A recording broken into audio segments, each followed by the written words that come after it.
I attended Swansea University as a postgraduate student in the Master's course for Abnormal and Clinical Psychology, which is now known under the title of Clinical Psychology and Mental Health.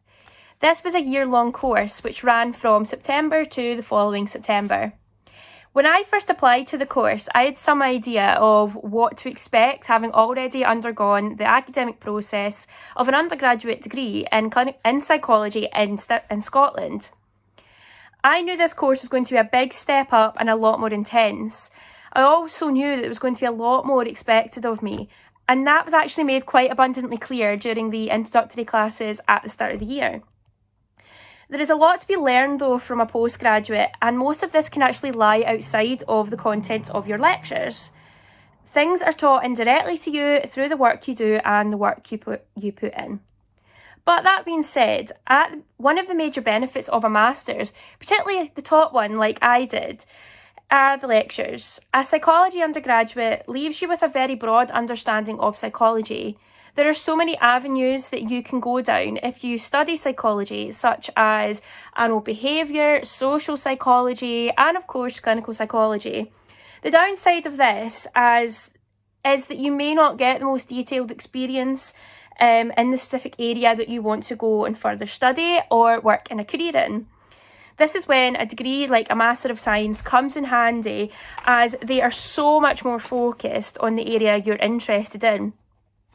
I knew the minute I began my academic journey that I wanted to work in clinical psychology. Doing a master's really reaffirmed that this was a career path for me. The selection of modules offered gave a wonderful perspective and wide range of the populations that I may go on to work with. I was already made familiar with things like mood disorders and anxiety disorders during my undergraduate, but the postgraduate I did really exposed me to the areas such as these in greater detail and with different points of views. I was also introduced and given the evidence and material provisions in areas I was not so familiar with, such as affective and somatoform disorders. Not only do you get a more specific approach to mental health diagnoses, but you also receive the opportunity to learn about treatments and other branches of clinical psychology like neuroclinical psychology. At undergraduate, I was given an overview of gold standard treatments and therapeutic practices. But during my master's, I was actually given the opportunity to explore newer and less researched treatments, such as the ones found in third-wave therapies.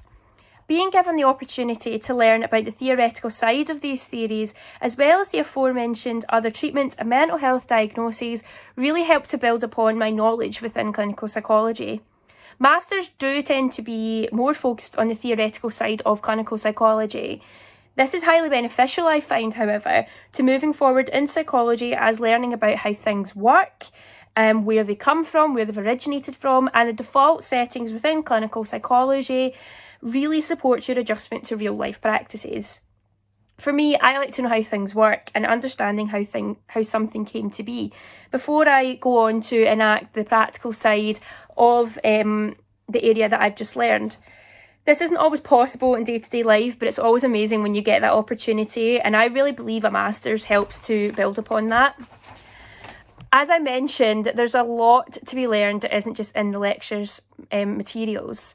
A master's is intense. I mean, it's 6 modules per semester. Some of these modules actually carrying on throughout the 2 semesters provided, alongside the 3rd semester, which is your dissertation project. The coursework can be more full on and it can seem pretty intimidating. However, this is when a master's can teach and develop skills known as soft skills. Soft skills are actually key to progressing, whether it is in your academics, your careers, and your general life. Often they can actually be ignored in favour for your hard skills, which are things that we learn within school and university, such as maths, English, psychotherapy, whatever it is that you're learning. But this isn't always necessarily fantastic in practice. That being said, a master's can encourage and nurture these soft skills. During some of my classes, we were encouraged to be actively involved in discussions. This can be so daunting, but I really felt it built my ability to listen, construct arguments respectively, and engage with other perspectives.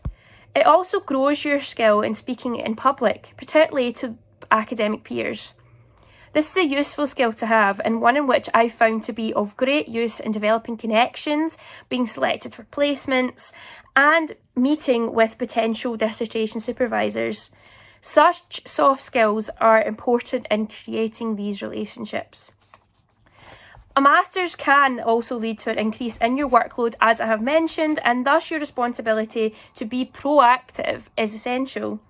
One of the ways a lot of people don't realise can be a method of proactiveness is seeking help, particularly when you need it. I was given an academic mentor at the start of the year, and I made sure to utilise this when I needed to understand how to write an essay properly, as this was an extraordinary weakness of mine that had followed me from undergraduate to postgraduate. So I learned to use my initiative and I asked for help. The help I received really improved my essay skills tenfold. I think this shows the quality of lecturers and mentors that exist within the Human Health Department in Swansea University. My mentor met with me when I expressed my concern for my trouble writing essays. During the meeting, my mentor laid out advice that was so clear and concise that acknowledged my strengths and built upon my weaknesses. It was like a light bulb finally went off in my head, and my next essay saw me receive a much, much higher grade, which I was blown away with. This support also extended into my third semester, where I completed a dissertation. My supervisor provided so much incredible support in developing my skills and research. As a result, I produced a dissertation that I was incredibly proud of, and I'm still incredibly proud of.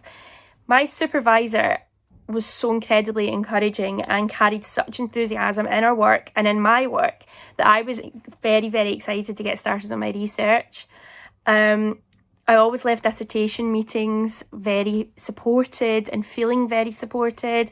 This mattered so much to me, as the research I was conducting was on eating disorders, which is very, very, very close to my heart. I really think this again shows the encouragement and support you do receive at Swansea. My experience as a postgraduate in clinical psychology at Swansea was one I learned a lot from and continue to use in my current employment. A master's really provided me with a wealth of knowledge and transferable skills. Things like masters, I know, aren't for everyone, but I think it's really a really beneficial experience if you can go on to do one, and one that I really think you should consider.